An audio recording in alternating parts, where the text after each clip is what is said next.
కృష్ణా జిల్లాలో కీలకమైన నియోజకవర్గాల్లో మచిలీపట్నం ఒకటి. జిల్లా కేంద్రమైన ఇక్కడి నుండి టీడీపీ నేత కొల్లు రవీంద్ర ప్రాతినిధ్యం వహిస్తున్నారు. గత ఎన్నికల్లో ఆయన వైసీపీ నేత పేర్ని వెంకట్రామయ్యపై గెలిచి అసెంబ్లీలో అడుగుపెట్టారు. మరోసారి గెలిచి సత్తా చాటాలని రవీంద్ర ఉండగా గత ఎన్నికల పరాజయానికి బదులు తీర్చుకోవాలని పేర్ని నాని భావిస్తున్నారు.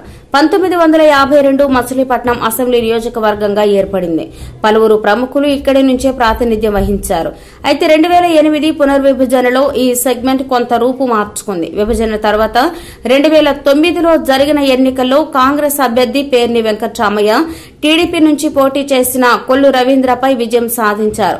గత ఎన్నికల్లోనూ వీరిద్దరే పోటీ పడగా ఫలితం మాత్రం మారింది. పేర్ని వెంకట్రామయ్య వైసీపీ నుంచి పోటీ చేయగా టీడీపీ నుంచి కొల్లు రవీంద్ర విజయం సాధించారు. తొలిసారి ఎమ్మెల్యేగా ఎన్నికైన కేబినెట్ బెర్త్ దక్కించుకున్నారు. మరోసారి విజయం కోసం ప్రణాళికలు రచిస్తున్నారు. మాజీ మంత్రి నరసింహారావు అల్లుడిగా రాజకీయ అరంగేట్రం చేశారు కొల్లు రవీంద్ర. తొలి ప్రయత్నంలో ఓటమి చవిచూసిన ఆయన రెండోసారి విజయం సాధించారు. ఇక పునర్విభజన తర్వాత పోటీ చేసి గెలిచిన పేర్ని వెంకట్రామయ్య గత ఎన్నికల్లో ఓటమి పాలయ్యారు. కొల్లు రవీంద్ర పాలనతో ప్రజలు సంతృప్తిగా లేరని, ఈసారి తనకు ఓటమి తప్పదని అంటున్నారు. అయితే పేర్ని వెంకట్రామయ్య తన వ్యక్తిగత చరిత్ర, ప్రభుత్వ వ్యతిరేకతలే తన విజయానికి మెట్లని అంటున్నారు. ఇక్కడ ఇంకా బలమైన క్యాడర్ ఉన్న పార్టీ జనసేన. 2009లో పీఆర్పీ పార్టీ ఇక్కడ గణనీయమైన ఓటులు సంపాదించింది.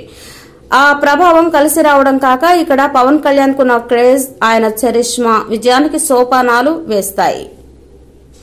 ఇప్పటికే పార్టీ అభ్యర్థులు ప్రకటించేశారు. అటు టీడీపీ నుంచి ఇటు వైసీపీ నుంచి గత ఎన్నికల్లో పోటీ పడిన ఇద్దరే ఈసారి తలపడనున్నారు. అయితే జనసేన పార్టీ నుంచి బండి రామకృష్ణ పోటీ చేస్తున్నారు.